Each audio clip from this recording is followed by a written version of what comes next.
सारे क्वेश्चनों के सवालों के जवाब दिए थे। अब पार्ट 2 में मैं बाकी जो क्वेश्चन है उसके सवालों के जवाब दूंगी।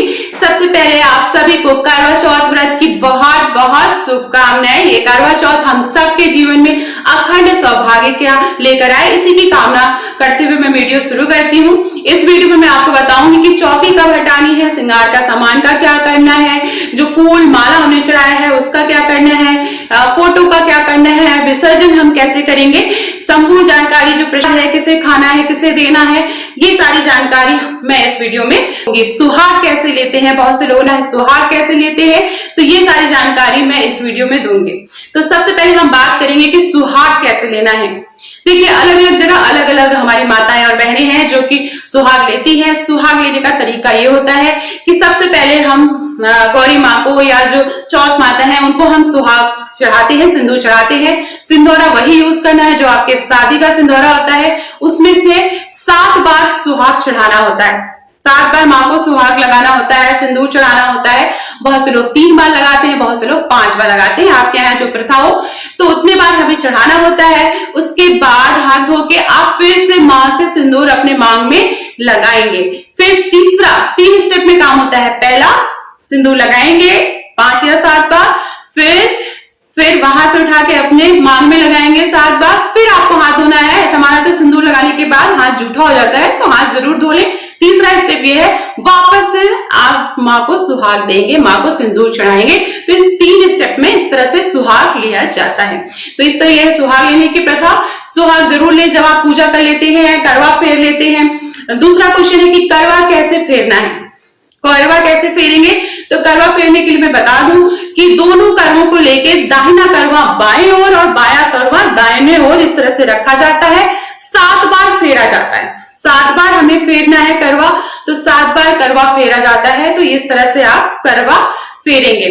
तीसरा क्वेश्चन है चौकी कब हटाएं, तो चौकी अगले दिन सुबह हटाएं। कोई भी देखिए पूजा हम जब करते हैं तो तुरंत से कोई भी सारा सामान नहीं हटाना चाहिए, इस बात का हमें ध्यान रखना है।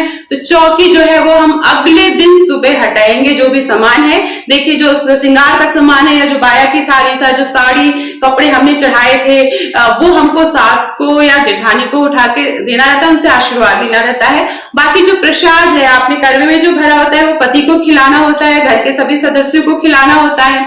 जो नारियल है उस नारियल को आप फोड़ के घर के सभी लोगों को बांट सकते हैं। इसके अलावा आप नारियल को पंडित जी को भी दान दे सकते हैं।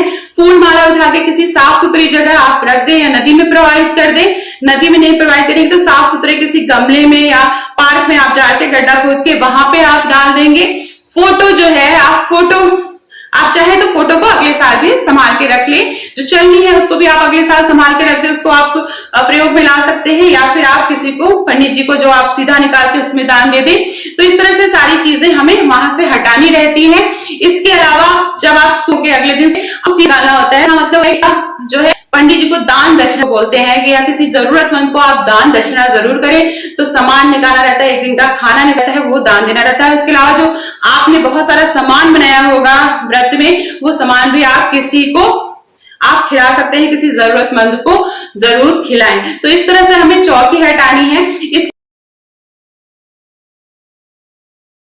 एक क्वेश्चन और आ रहा था कि घर में कोई खत्म हो गया है तो क्या करें, साल भर नहीं हुआ है। देखिए, घर के अंदर कोई खत्म हुआ है अपने रिलेशन में, गहरे रिलेशन में जिसको बोलते हैं, तो देखिए व्रत नहीं छोड़ा जाता है, व्रत रखना है, बस आपको पूजा नहीं करनी होती है।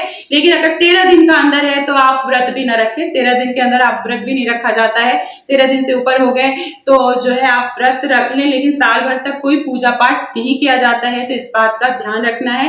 एक चीज मैं और आपको बताना चाहूंगी कि जैसे कि व्रत कर लिया, पारण कर लिया, तो तुरंत से हमें सुहाग का सामान जो हमने पहना हुआ है, कहते हैं 16 श्रृंगार करते हैं, बिछिया, पायल, चूड़ी, बिंदी, साड़ी, तुरंत से नहीं उतारना चाहिए। इस बात का हमें ध्यान रखना है। ये भी बात मैं वीडियो में जरूर बताऊंगी। तुरंत से नहीं उतारना। आप एक आध दिन पहने रहिए अच्छे से श्रृंगार के साथ। क्या करते हैं, तुरंत से उतार देते हैं, कपड़े चेंज कर लेते हैं, बदल लेते हैं, तो ऐसा नहीं करना चाहिए। तो इस बात का हमें ध्यान रखना है। एक क्वेश्चन और आ रहा था कि चंद्र भगवान को अर्घ्य देते समय कितने हमें फेरे लेने चाहिए, कौन से उच्चारण करना है हमें पूजा करते समय। तो छोटी छोटी चीजें हैं। तो देखिए, जब आप पूजा का संकल्प लेंगे तो आप देखिए भगवान शिव और शिव परिवार की पूजा होती है, गणेश भगवान जी की पूजा होती है, तो ओम गणेश नमः का उच्चारण कर सकते हैं, ओम नमः शिवाय का उच्चारण करते हैं, ओम पाय नमः का उच्चारण कर सकते हैं, चंद्र भगो आगे में ओम चंद्राय नमः का उच्चारण आप करते हैं। तो इस तरह से इन मंत्रों का उच्चारण करते हुए हमें पूजा करनी है, हमारा जो है व्रत करना है, भगवान को याद है। उसके अलावा जो भी सामग्री आपको आसानी से मिल पाए उसी में हमें पूजा करना रहता है। कोई चीज नहीं मिल पा रही उसके लिए हमें परेशान नहीं होना है, सच्चे मन और श्रद्धा से हमें पूजा करनी होती है। तो इसी के साथ वीडियो एंड करती हूँ। कोई सवाल है तो आप मेरे कमेंट बॉक्स जरूर पूछ सकते हैं। बहुत बहुत धन्यवाद ये वीडियो देखने की। पूजा विधि और पूजा की जो सामग्री की लिस्ट है मेरे चैनल पर आप आके देख सकते हैं। इसी के साथ ये वीडियो